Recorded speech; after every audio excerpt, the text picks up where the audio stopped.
Hello Mustang enthusiasts. I'm finally getting around to doing a video of my car. I've had this car for a very long time. I bought this car when I was 18 years old, back in '79. I've had this car for 44 years now. Can you believe it? It's my first car. It was my high school car. After I totaled my dad's Nova, I thought it'd be best to get my own car. That was my excuse anyway. It didn't look like this when I first got it. It was green, but it wasn't in too bad a shape. I've done a lot of work. I try to do something to it every year. This year I'm going to be probably getting some new tires for it.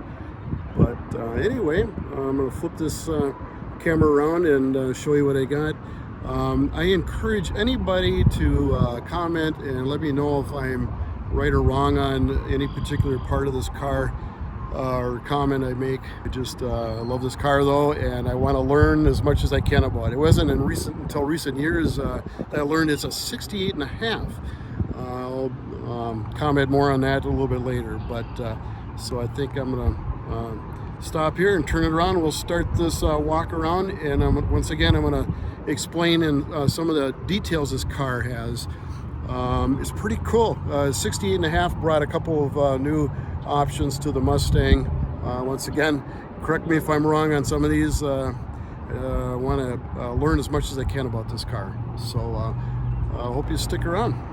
So here we go, 1968 and a half Mustang.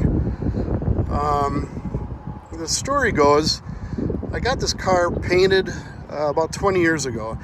And once again, it's respectable. It's not a $15,000 paint job or anything. It's a guy that I met, a stranger, and he worked at a body shop and painted cars in his garage at home. So I forget exactly how much I paid for the paint job. I guess that's not real important. But anyway,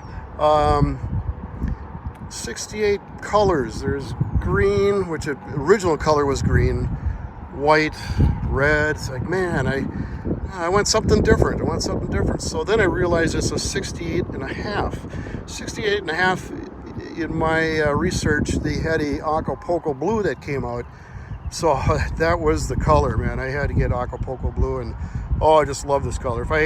When I do paint it again, it's probably going to be Acapulco blue again, and maybe spend a little more time and effort stripping it more.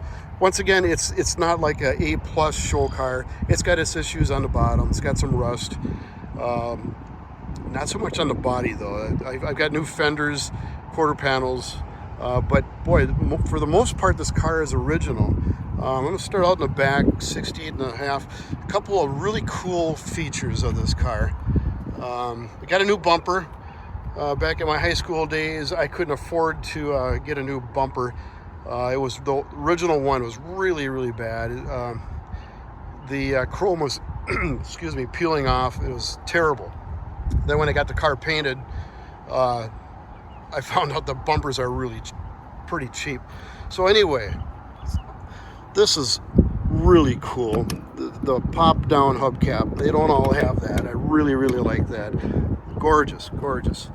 Once again, I got the new bumper, new quarter panels. I'm going to start working on the trunk too. The trunk needs some work. Here's another really, really cool thing that came out. These wheels were chrome at one point, but the chrome was really peeling, so we painted them kind of a grayish color, but they really stand out. And what an option that was versus like a hubcap. Just love those wheels. Once again, I'm gonna get new tires probably this summer. Here's another really, really cool thing about the 68 and a half. In my studies, I found out that the 68 and a half, there was a strike and they ran out of parts. So they actually took parts off of a Cougar. The side markers here, that's actually off of a Cougar. And what's supposed to be on the car, if they had them in stock back then, is a flush mount side marker. Also, just for you people out there that don't know a lot about aging cars. This is a really cool way to age a car, tell what year it is. But in 1968, this is the first year that you had to have a side marker by law. So if it didn't have a side marker, you could say, this is a 67 or older. But I tell that to a lot of people. When people say, hey, what year is it? I always say, guess. And then they say, 67. Well, if they knew about that side marker, they wouldn't be saying that. So, yeah, once again, let me know if there's anything false that I say. A couple other cool things about this car. Once again, my dad and I bought this 1979. But so side marker, the wheels, that's all original. And how about that 302? It's got the 302 4-barrel in it. We'll get to the engine here in a little bit. I'll try not to make this too terrible long. But I was going to rebuild the original 4-barrel carburetor that came with the car, and the guy said don't bother, just throw a Holiday carburetor on it. There is other and probably better options, but at that point I thought, yep, I'll just get a new carburetor, throw that on there. Runs great. So the engine's, nothing's ever been done to it. It still runs great. Someday, I probably shouldn't say that, someday it'll probably crap out on me. I'll have to get it rebuilt. It's original front bumper. And here's something that's kind of funny. Just maybe in the last 2 weeks, I finally got the right horse for it. Yay.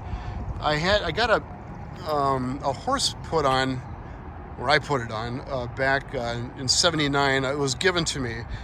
I don't even want to know where the guy got it, a kid. And it never was the right horse. It was for a '67. It's always bothered me, but it looked really cool. Finally, I said, damn it, no, it needs the right horse. So I finally got the 68 horse. It's a little more plain, but that's what's supposed to be on it. What the heck? I got the collector plates on it from Minnesota. It also has the fog lights that came with it. I don't have those connected. I tell you, every time I would turn those things on, people would flash their lights, and why the heck do you got your brights on? So I just don't use them. Vinyl top, it's original vinyl top. It's got its issues, especially on the other side. There's bubbles. If you look close, there's some bad spots. Once again, this car is not a tier 1 show car. It's just respectable.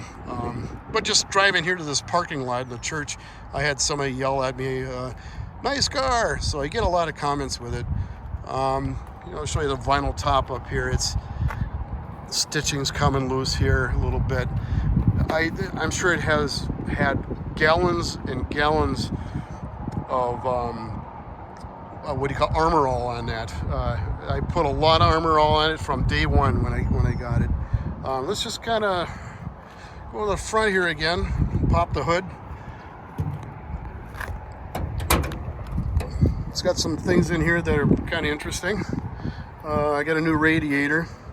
It came with air conditioning too, that's pretty cool. But back in the day in high school, I couldn't afford to drive this thing because of the gas prices. It got like 10 miles a gallon, so I tried to get some better gas mileage out of it. So I disconnected the air conditioner. It's probably the worst thing, the decision I made on this car. Someday maybe I'll get that working again.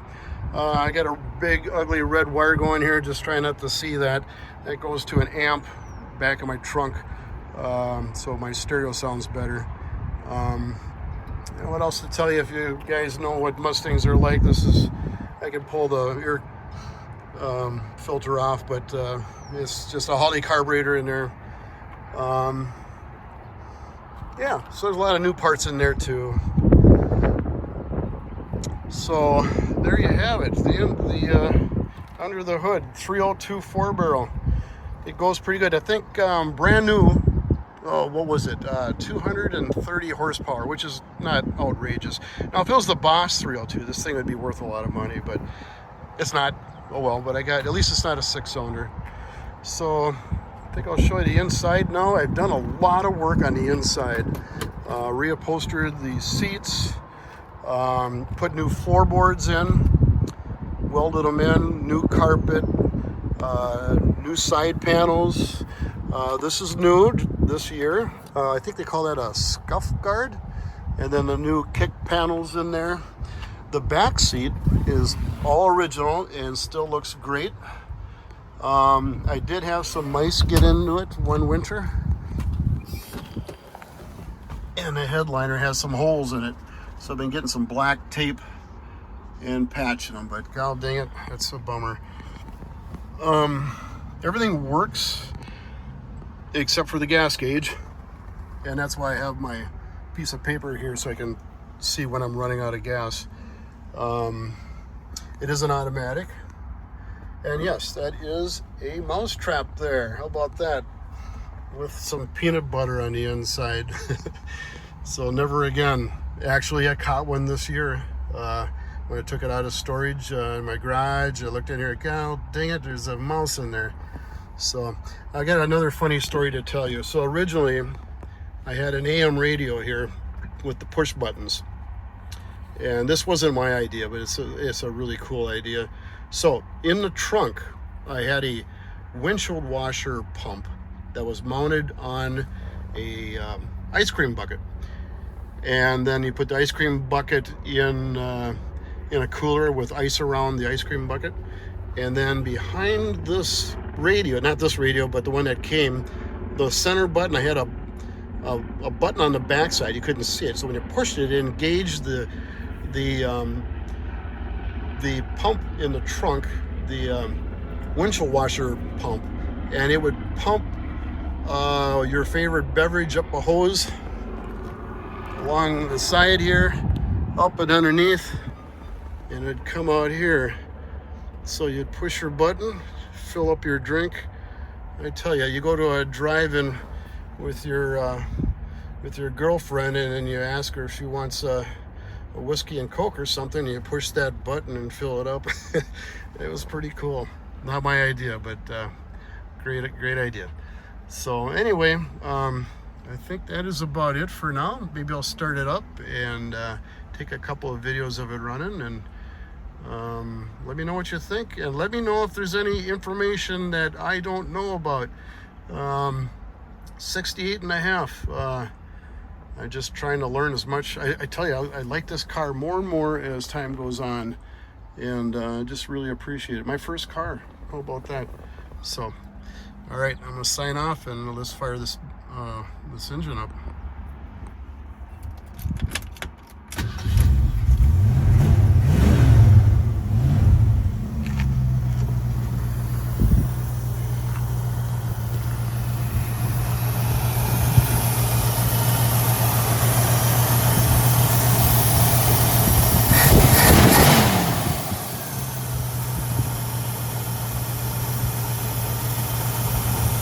Bad for not doing a thing to this engine, except for the carburetor. I did put in electronic ignition too. I cheated. I got so tired of the points when I was driving it back in high school. I would say every 10 to 12 times out driving, I'd have to readjust those points. I did away with that and put some electronic ignition in there underneath here, and you can't even see it, so no big deal. But yeah, that needed to be done.